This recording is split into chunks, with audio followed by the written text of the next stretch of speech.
time evolves and comes to a place where it renews again.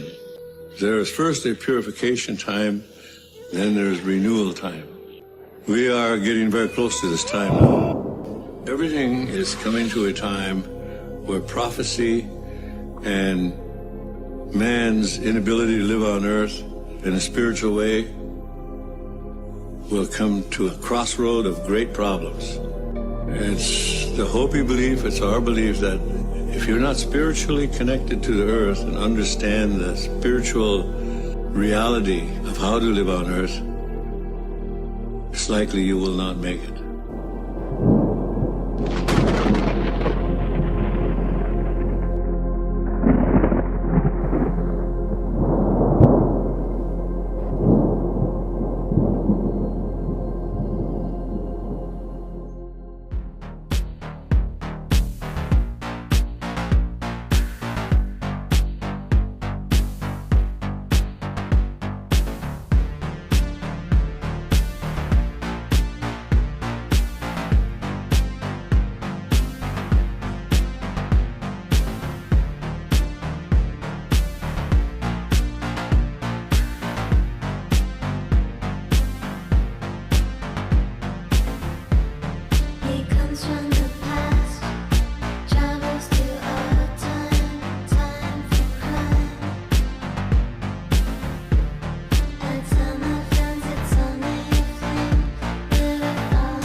The non-biological part predominates and the biological part is not that important anymore. In fact, the non-biological part, the machine part, will be so powerful it can completely model and understand the biological part. So even if that biological part went away, it wouldn't make any difference because the non-biological part already understood it completely. Another step then is in the 2030s, when we can actually connect our neocortex, which is where we do our thinking, to computers. So I believe that will happen in the 2030s. We will actually, so just the way this is greatly amplified by being connected to the cloud, we can connect our own brain to the cloud. To clarify what I think you just said, that in 20 years, plus or minus, so the mid-2030s, we will have nanobots that we can feed into our brain that directly connect to the cloud, rather than through anything we carry in our pocket. Elon Musk's brain implant company Neuralink said on Thursday it had been given a green light from the US FDA to kickstart its first-in-human clinical study. The bottom line is we are one human-machine civilization. This technology has already expanded who we are and is going to go into high gear when we get to the steep part of the exponential. And then the last revolution, which began about 500 years ago, and which we are still really just in the beginning of it, is the scientific revolution. Again, humankind gains immense new powers, such big powers that you can say they might really transform us, not only from just apes into the rulers of the planet, they might transform us into gods.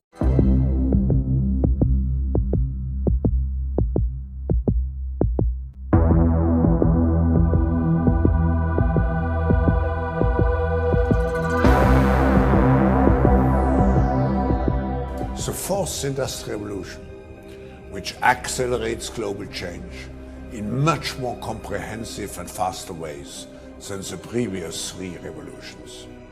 The difference of this fourth industrial revolution is it doesn't change what you are doing, it changes you. If you take a genetic editing, just as an example. On va les implanter dans nos vêtements, c'est-à-dire wearables, comme on le dit. Et après, on pourrait s'imaginer qu'on les implante dans nos cerveaux ou dans notre peau Et à la fin, peut-être il y a une communication directe entre notre cerveau et le monde digital. Ce que nous voyons, c'est une sorte de fusion du monde physique, digital et biologique. So we had these two big revolutions, the computer science revolution, or the infotech revolution, and the revolution in the biological sciences. And they are still separate, but they are about to merge. They are merging around, I would say, the biometric sensor. This is where authority in the 21st century will reside, and all the important decisions will not be made by the Pope or by God. They will not be made by democratic elections and by individual consumers. They will be made by the algorithms in the cloud. Biotechnology will, for the first time in history, translate economic inequality into biological inequality. Therefore may even push humans out of the job market and will create an immense new class, the useless class.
Is safe. Nobody's safe. Because nobody is safe until we are all safe. 7 months before the allegation of patient number 1, 4 patent applications of Moderna were modified to include the term accidental or intentional release of a respiratory pathogen as the justification for making a vaccine for a thing that did not exist. So let's just get into this, and I'd like to take you through the patents that are on Moderna's website. So there's a patent entitled Modified Polynucleotides for the Production of Secreted Proteins. This is one of the master patents for what they're calling mRNA vaccines. Right in the abstract, it describes that the lipid nanoparticles have a particle size between 80 and 160 nanometers, and it contains modified mRNA encoding a polypeptide. It includes a cationic lipid, a neutral lipid, a cholesterol, and a pegylated lipid. What they're calling lipids actually host cationic charges. They host positive electromagnetic fields. There is no lipid in nature that does that. They're using the term lipid instead of nanotechnology. As you go through the patent in section 219, it explains how they are self-assembled nanoparticles, and they're fully programmable.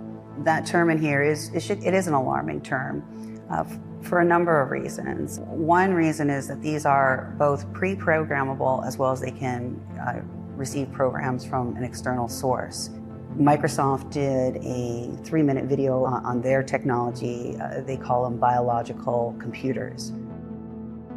Imagine a world where we can do computation inside living cells. The problem that we're trying to solve is really trying to have a more sophisticated diagnosis that can happen automatically inside cells. Imagine a biological computer that operates inside a living cell. The type of work that they're doing is essentially they're trying to sense, analyze, and control molecular information. In this project, we're trying to use DNA as a programmable material. DNA is highly programmable, just like a computer, and we can program a whole range of complex behaviors using DNA molecules. A look at what's in the vials underneath the microscope, and Dr. Anna Mohalcia out of Washington State has been pioneering an effort to do this globally, and her and her colleagues have found and observed electromagnetic devices underneath the microscope, and they've seen the technology begin to self-assemble. Engineers have been looking at the vials, the fluid in the vials underneath an electron microscope, brought in cell phones to see if there's a reaction. And what they found is that when the fluid that's in the vials is near electromagnetic frequencies, whether they're from smartphones or smart towers in a house, it activates this technology.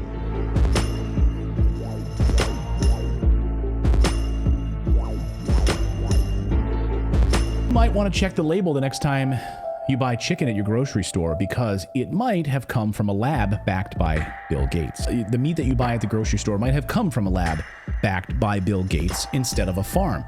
This story might leave you questioning the very essence of our food supply. Over the past few days, the United States Department of Agriculture, the kids call it the USDA for short, has just approved the sale of lab-grown meat from not one, but 2 companies funded by Bill Gates. Alongside inequality, the other major danger we face is the rise of digital dictatorships that will monitor everyone all the time. This danger can be stated in the form of a simple equation, which I think might be the defining equation of life in the 21st century. If you know enough biology and you have enough computing power and data, you can hack my body and my brain and my life, and you can understand me better than I understand myself. You can know my personality type, my political views, my sexual preferences, my mental weaknesses, my deepest fears and hopes. You know more about me than I know about myself. And you can do that not just to me, but to everyone. A system that understands us better than we understand ourselves can predict our feelings and decisions, can manipulate our feelings and decisions, and can ultimately make decisions for us. In the past, many tyrants and governments wanted to do it, but nobody understood biology well enough, and nobody had enough computing power and data to hack millions of people. Neither the Gestapo nor the KGB could do it. But soon, at least some corporations and governments will be able to systematically hack all the people. We humans should get used to the idea that we are no longer mysterious souls. We are now hackable animals. And the elders knew that peace would not come on earth until the circle of humanity is complete. Until all the 4 colors sit in a circle and share their teachings, then peace will come on earth. So they knew things would happen. Things would speed up a little bit. There would be a cobweb built around the earth, and people would talk across this cobweb. When this talking cobweb, the telephone, was built around the earth, a sign of life would appear in the east, but it would tilt and bring death. It would come with the sun. But the sun itself would rise one day, not in the east, but in the west. So the elders said, when you see the sun rising in the west, and you see the sign of life reversed and tilted in the east, you know that the great death is to come upon the earth. And now the Great Spirit will grab the earth again with his hand and shake it. And this shaking will be worse than the first. The first matrix I designed was quite naturally perfect. It was a work of art, flawless, sublime, a triumph equaled only by its monumental failure. The inevitability of its doom is apparent to me now as a consequence of the imperfection inherent in every human being. Thus I redesigned it, based on your history, to more accurately reflect the varying grotesqueries of your nature. However, I was again frustrated by failure. I have since come to understand that the answer eluded me because it required a lesser mind, or perhaps a mind less bound by the parameters of perfection. Thus the answer was stumbled upon by another, an intuitive program, initially created to investigate certain aspects of the human psyche. If I am the father of the Matrix, she would undoubtedly be its mother. The Oracle. Please. As I was saying, she stumbled upon a solution whereby nearly 99% of all test subjects accepted the program as long as they were given a choice, even if they were only aware of the choice at a near unconscious level. While this answer functioned, it was obviously fundamentally flawed, thus creating the otherwise contradictory systemic anomaly that, if left unchecked, might threaten the system itself. Ergo, those that refuse the program, while a minority, if unchecked, would constitute an escalating probability of disaster. But just now, where we move into the exponential phase. And I agree, artificial intelligence, but not only artificial intelligence, but also the metaverse, near space technologies, and I could go on and on. Synthetic biology. Our life in 10 years from now will be completely different, very much affected, and who masters those technologies in some way will be the master of them. The most nightmare scenario I can imagine with AI and robotics is a world where robots have become so powerful that they are able to control or manipulate humans without their knowledge. This could lead to an oppressive society where the rights of individuals are no longer respected.